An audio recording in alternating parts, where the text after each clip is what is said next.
So, Jake, back in December, you were offering Conor McGregor $50 million to box you. And then yesterday at your press conference, you said you might offer him $23 to box you. So is he now no longer qualified to box you? Is it a thing of the past?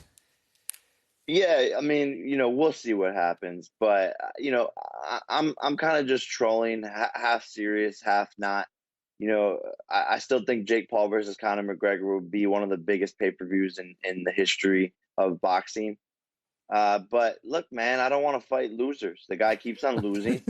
His act is being exposed, and he's on a downhill trajectory. My career, my boxing is on an uphill trajectory. So, I got $23 for him, and he could buy 23 McChickens with that. So what would happen if you guys did box at this stage and age of his career? I think it'd be a good fight. I think it would go to a decision. But really, I'm the bigger guy. I'm faster. I'm stronger.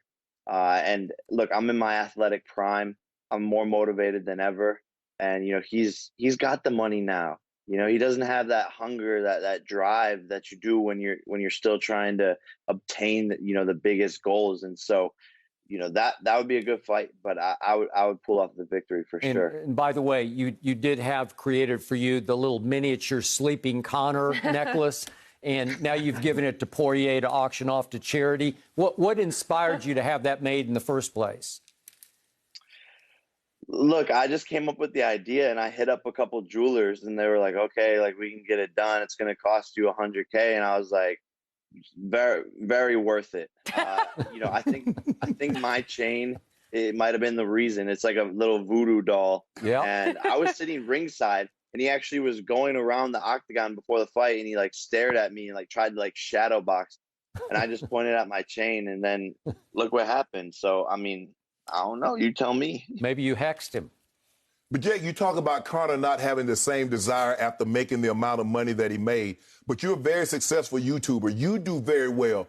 Why do you have the desire to get in and train and possibly go toe-to-toe with Conor? What makes you so different than you believe what Conor is now after he's made the money? I still have a lot to prove in this sport. Up until a fight ago, people didn't think I could really fight at all. And by the way, people still think that. And so I have a massive, massive chip on my shoulder, and I fight for a different reason. The money is cool, and that'll always be one of my motivating factors. But I just feel like my whole life has been a fight, and people have, kicked me while I was down, haven't respected my name or my career. I'm 24 years old, and some of the things I've done, I'm pretty proud of. And I don't think people really put respect on my name.